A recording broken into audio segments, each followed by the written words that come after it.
prazer estar conversando com você sobre AVC, um dos itens que mais me alegram na saúde pelo resultado que é entregue. O AVC, dentro de uma janela de 4 horas e meia e depois estendida a uma janela de 24 horas, ele consegue mudar a vida de muitos cidadãos. E eu sou um potencial usuário do SAMU e da linha de AVC, né? Hipertenso, gordinho, não faço quase exercício físico, então tem pouco tempo, então tem que fazer funcionar bem o trabalho, porque posso ser usuário. Então, estou legislando em causa própria. Gente, vocês estão vendo que na apresentação ali, bem embaixo, está escrito Brasília, agosto de 24. É porque essa mesma apresentação eu usei ontem em Brasília para falar num fórum como esse, com vários estados e também com a presença do Ministério da Saúde, porque, como eu falei antes, agora, com um pouco mais de financiamento, vários estados têm buscado implantar suas linhas de AVC. A doutora Mara Amélia vai contar o caso da implantação dela, né? Em São Paulo é um dos que está com um projeto bastante interessante, mas eu fui mostrar os resultados. E aí, o primeiro item que eu lembro, gente, é que nós temos o maior sistema de saúde do mundo. E ele é maior por várias razões. A gente não está falando de maior em quantidade de pessoas só. Ele é maior porque ele oferece o que nenhum outro hoje oferece, que é tu ter o cuidado integral. E, além de tudo, ele está na Constituição como um grande desafio que nós temos. Saúde é direito de todos e dever do Estado. Então, quando a gente escolhe ser gestor, e isso eu citei ontem também em Brasília, tu não tem a opção de dizer que tu consegue ou não fazer. Tu tem a obrigação de fazer. Ah, mas nós temos restrições orçamentárias. Temos, todos nós temos. É difícil para o gestor trabalhar dentro daquilo que ele tem como orçamento. E é difícil entregar esses 3 itens: universalidade, equidade e integralidade. Não sei quantos aqui tiveram oportunidade de visitar a saúde de outros países, mas tu pode ir a países muito desenvolvidos e as pessoas morrerem em frente a um hospital aguardando insulina, gente. Porque não é gratuito, é caro. E se ele entrar no hospital e for medicado, ele compromete a geração futura, seus filhos e todos os seus familiares com orçamento. Porque lá é assim, alguém paga a conta.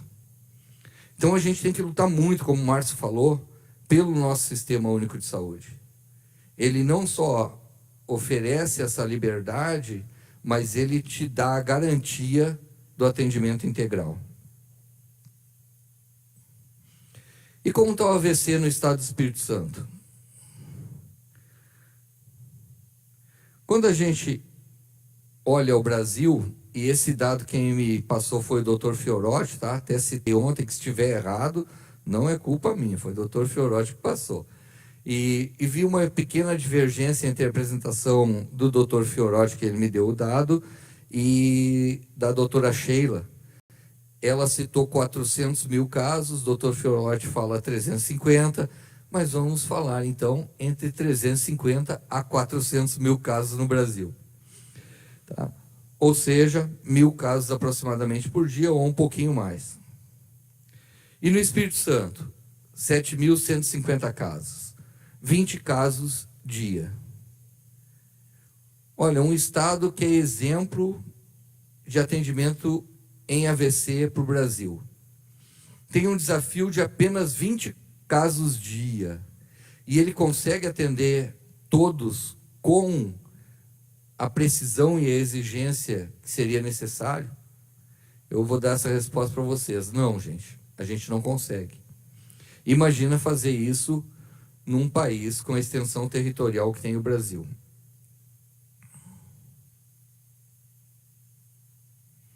E aqui, mais uma contribuição do Dr. Fiorotti, o nosso potencial de atendimentos mês. Como ele citou ali, 20 casos de AVC por dia, 75 são AVCs isquêmicos, 15 AVCs por dia no Espírito Santo. Possíveis de trombólise, então 10 nós perdemos a janela, gente. Dos 15 que nós temos diariamente, 10 não chegam na janela para atendimento. Então nós temos 5 atendimentos por dia. Possíveis para trombectomia utilizando 8 horas, 2 pacientes dia. E quando a gente estende a janela, temos então a oportunidade de 5 pacientes dia. É importante esse dado, porque vocês vão ver que o Espírito Santo, diferente de outros estados, ele se aproxima muito a quantidade de pacientes que fazem a trombólise com pacientes que fazem trombectomia. Isso é uma exceção também. E como funciona a nossa rede? Então, nós temos 3.833.000 habitantes. O EC atende uma região de aproximadamente 2 milhões de habitantes. E assim se divide as nossas regiões em relação ao SAMU. Mas olha só, anualmente, 135.000 ligações, 45.000 envios de ambulância. E nós temos os trotes também, que acabam distorcendo isso. Mas esse dado é importante, que vocês vão ver um item que eu vou citar adiante sobre a eficiência do SAMU no tratamento do AVC. Então, já fica o meu agradecimento aqui. Estou vendo todos ali com o macacão do SAMU, mas eu sei que tem outros aqui que não estão hoje vestidos. O meu agradecimento ao serviço que vocês fazem, porque ele é primordial para que o Espírito Santo tenha atingido esses dados que hoje são exemplos no mundo. Essa foto o Dr. Fiorotti coloca em todas as apresentações dele, então eu mantive a foto. É o nosso hospital central. Nesse dia tinha um engarrafamento de ambulâncias do SAMU, certo? Mas mesmo assim nós temos um porta-tomografia muito baixo e o atendimento nosso feito dentro da janela e com um direcionamento muito rápido do paciente, ou para trombólise ou para trombectomia. E aqui as questões que eu falo, que não se constrói nada sozinho. O governador Renato Casagrande foi um visionário. Ele sai de 17 bases do SAMU em 2019 para 78 bases, ou seja, 100% de cobertura. Essa 100% de cobertura, gente, é diferente de outros estados, porque nós temos 100% de ambulâncias em cada uma das bases. Normalmente, quando se fala 100% de cobertura, uma ambulância atende 4, 5, 6 cidades, em outro local 4, 5, 6. Aqui não, nós temos 105 ambulâncias rodando no estado, entre avançadas e básicas, para 78 bases. Toda cidade do Espírito Santo tem uma base do SAMU. E qual é o perfil dos pacientes que vão para o EC? Primeiro, maior de 16 anos, com déficit neurológico agudo e suspeita de AVC. O ictus de até 96 horas. Por que é importante o depois da vírgula ali, com suspeita de AVC? Porque não é para ir só depois de constatado, gente. Qualquer sintoma indicando AVC, e mais uma vez fica o meu agradecimento ao SAMU, principalmente aos TARMs, tá? Porque é lá no telefone que já começa o trabalho do AVC, começa na ligação. Ele não começa com o deslocamento da unidade móvel. Então, meu agradecimento aos TARMs também, que é o técnico de assistência à regulação médica.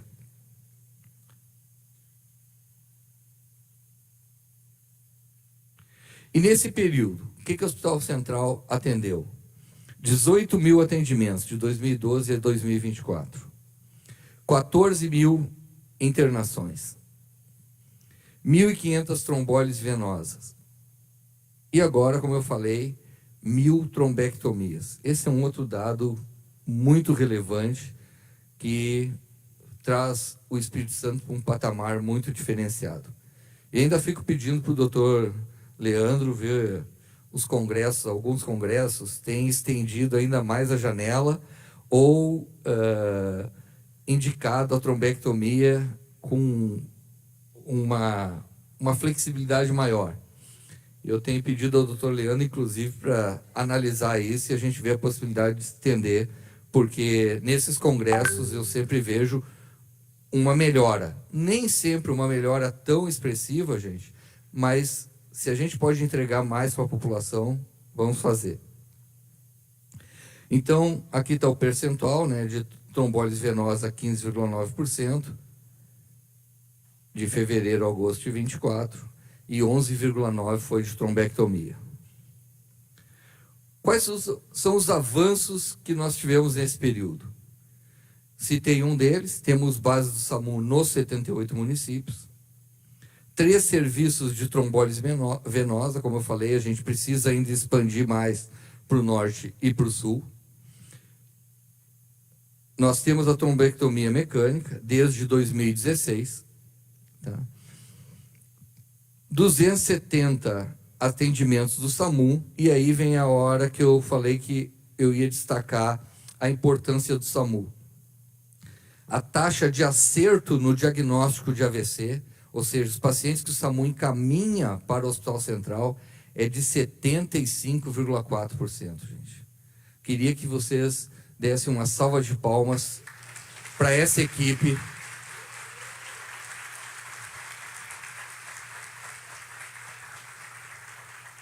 Porque isso facilita muito o trabalho, salva pessoas, e os 24,6% que não foram identificados corretamente, está tranquilo, a gente redireciona ao local correto, mas nós fizemos tudo para salvar a vida dessas pessoas. Então, 200 internações aproximadamente por mês, e como citei ontem, também em Brasília, doutor Leandro, doutora Rúbia, doutor Daniel, eu não sei o quanto é importante essas 2 medicações que o doutor Fiorotti sempre fala que o SUS oferece aqui, mas eu não sou médico, tá, gente? Eu sou economista, mas eles me disseram que isso é muito bom, então coloquei na apresentação aí, e parece ser muito bom mesmo, que os nossos resultados mostram isso. A doutora Rúbia está fazendo um sinal aqui que é bom mesmo. Tá bom? Mas esse aqui, para mim, é o principal slide que mostra o quanto é importante o trabalho que foi feito.